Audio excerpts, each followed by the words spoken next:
Silakan duduk, Nona Ayunda. Terima kasih. Aku terjebak macet datang terlambat, sehingga kamu harus menunggu lama. Hal ini tidak ada apa-apanya dibandingkan dengan pekerjaan yang Anda tawarkan, Pak. Chris terdiam sejenak dan tersenyum kecil mendengarkan jawaban cerdas Ayunda. Excel, karena alasan inikah kamu sangat tertarik, ingin lebih jauh untuk mengenali wanita ini? Hati Chris berbisik. Ya, Nona Ayunda, Anda sepertinya wanita yang pintar dan ambisius. Sela Chris sambil memainkan pulpen dengan jari jemarinya. Maaf, Pak, Anda terlalu berlebihan menilai dan memuji. Aku hanya mengatakan kebenaran karena sangat membutuhkan pekerjaan itu. Ayunda memalingkan wajah, menghindari tatapan tenang Chris. Chris tersadar dari lamunannya, refleks tersenyum dan berucap,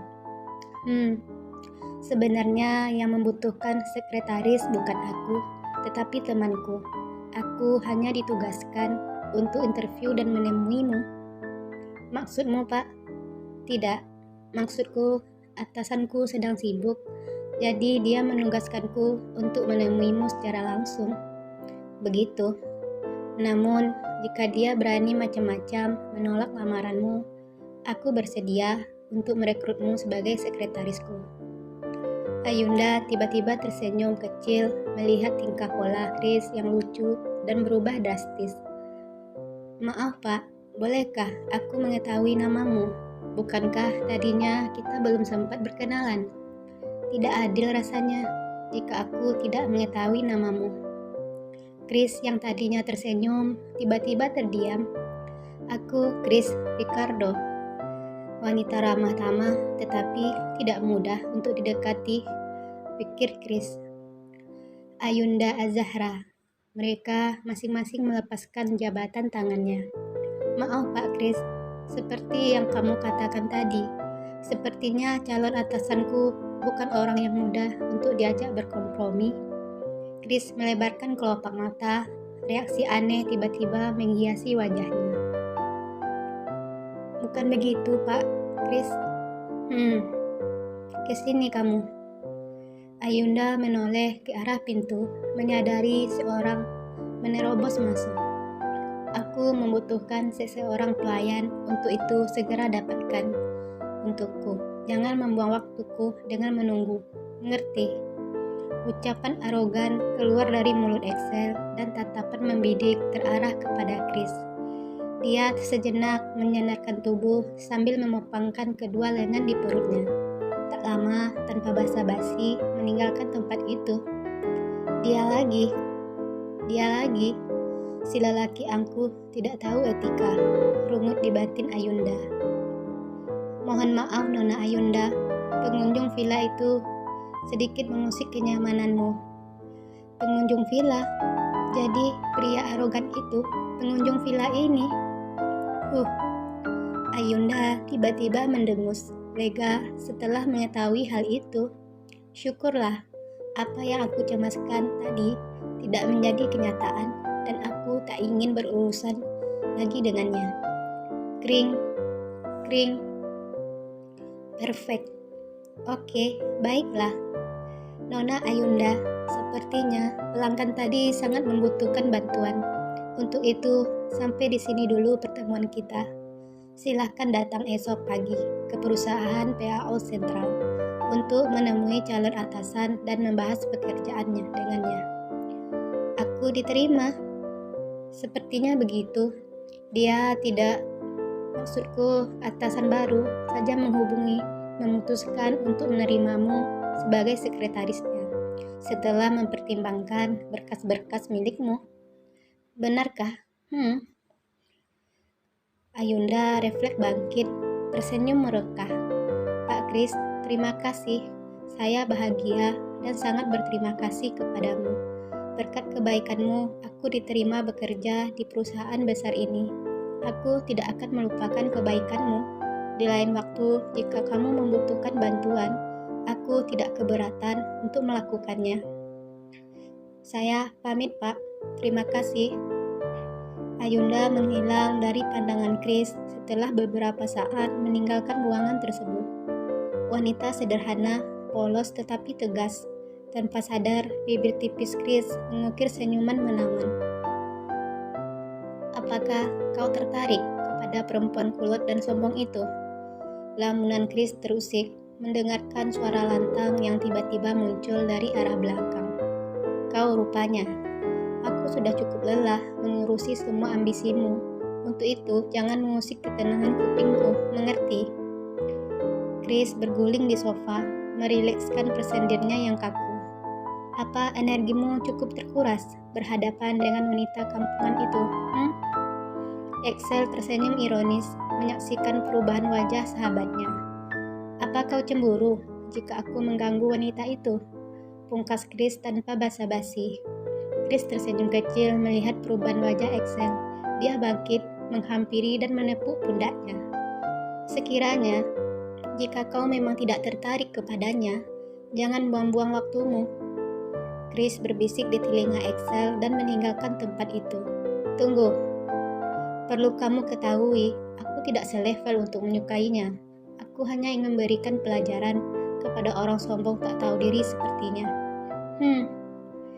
Aku juga berharap begitu, agar aku bisa memiliki kesempatan untuk mendekati wanita yang sangat kau benci itu. Chris tersenyum kecil dan meninggalkan tempat itu. Seleramu cukup hambar. Excel mengerutu, menggenggam jari jemarinya. Mbak Yun, aku bersyukur akhirnya diterima bekerja di perusahaan besar. Mengingat usiaku yang sudah hampir kepala 3, tidak akan mudah untuk mendapatkan penawaran seperti itu. Iya, syukurlah Ayunda. Aku ikut bahagia mendengarkan kabar baik ini. Namun terkadang aku terpikir tentang jalan hidupmu. Aku tahu kamu adik ipar yang tegar, sanggup menjalani hidup sendirian setelah kepergian adikku, dan aku mengerti seperti apa perasaanmu kepada almarhum suamimu. Tapi aku berharap kamu tidak menyia-nyiakan sisa umurmu untuk selalu mengenang hal itu. Sudah saatnya kamu menemukan calon pendamping hidupmu, Ayunda. Bibi Yun mengelus-ngelus pundak Ayunda, penuh kasih sayang. Baginya, kepergian seorang adik yang dia sayangi sungguh memilukan. Namun, Ayunda yang bertahan bertahun-tahun dalam kesendirian cukup memukul perasaannya. Aku belum siap untuk melupakan Mas Zafran, Mbak Yun. Aku memahami perasaanmu, Ayunda. Namun, aku tidak ingin Zafran bersedih di alam sana melihat keadaan yang sekarang. Mbak yakin dia sudah mengikhlaskan kamu untuk menikah lagi. Ayunda memilih bungkam, mengabaikan ucapan Bibi Yun. Jika kamu bersedia dan tidak keberatan setelah menikah kelak, biarlah Mbak yang merawat Ais. Maaf Mbak Yun, aku sangat lelah, ingin beristirahat dulu. Ayunda, sampai kapankah aku akan seperti ini? Kamu selalu mengelak setiap aku membahas pernikahan. Bibi Yun bangkit, menghela nafas panjang, menghampiri Ais yang bermain di halaman depan. Bi, kenapa dengan Mama? Tidak ada apa-apa sayang. Mama Ais sedikit kelelahan dan sekarang beristirahat di kamar. Bibi, akhir ini Ais sering melihat Mama menangis setelah menatap foto Papa. Bibi Yun terpaku dan mengelus-ngelus lidah Ais dan mendekapnya. Mama Ais pasti mencintai Papa sehingga selalu ingin melihat foto itu. Bibi Yun menyembunyikan kesedihannya dengan mengusap buliran bening yang merembes di kelopak mata. Ayunda, aku mengerti kamu sangat menyayangi Zafran, tetapi jangan menyiksa diri seperti ini. Bukankah kamu belum pernah merasakan bagaimana hubungan pernikahan? Kamu masih gadis sempurna. Ayunda meletakkan tas jinjing di nakas dan menghadapkan wajah ke cermin, mengamati setiap lekuk wajahnya. Dia menghela nafas berat, berusaha merilekskan tubuh di depan meja hias. Dia mengambil kotak persegi di dekat cermin dan membukanya. 2 buah cincin permata dengan bentuk yang sama masih tergeletak menawan di dalam kotak. Mas, Tuhan terlalu sayang kepadamu, sehingga terlalu cepat menjemputmu. Ayunda terisak sambil mendekap cincin tersebut ke dadanya. Aku rapuh, Mas. Aku sangat kehilangan. Aku rindu kamu. Ayunda, Ayunda, bangun, bangun. Mbak Yun mendapati Ayunda tertidur di meja hias, posisi tertelungkup. Maaf Ayunda, mengingat hari ini adalah hari pertama bekerjamu, Mbak terpaksa membangunkanmu. Terima kasih, tidak apa-apa Mbak Yun.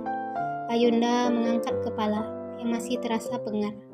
Ayunda, Mbak minta maaf atas ucapan kemarin. Barangkali hal itu mengusik pikiranmu sehingga jadi kelelahan seperti ini. Bibi Yun memijat-mijat bahu Ayunda dengan penuh kasih sayang. Mbak tadi membersihkan kamarmu, tidak sengaja menemukan cincin ini di lantai. Bibi Yun menyerahkan cincin berlian tersebut kepada Ayunda. Oh iya Mbak Yun, terima kasih. Ayunda, sekedar mengingatkanmu, ada baiknya menyimpan cincin itu saja seperti semula, tidak perlu memakainya. Ayunda refleks menyembunyikan jari jemarinya di balik lengan bajunya. Bersiap-siaplah, Mbak sudah menyiapkan sarapan untukmu. Kami duluan berangkat ke sekolah ya. Ais sudah menunggumu di luar. Baik Mbak. Ayunda bergegas bangkit, mempersiapkan diri untuk bekerja di hari pertamanya di perusahaan PAO Sentral.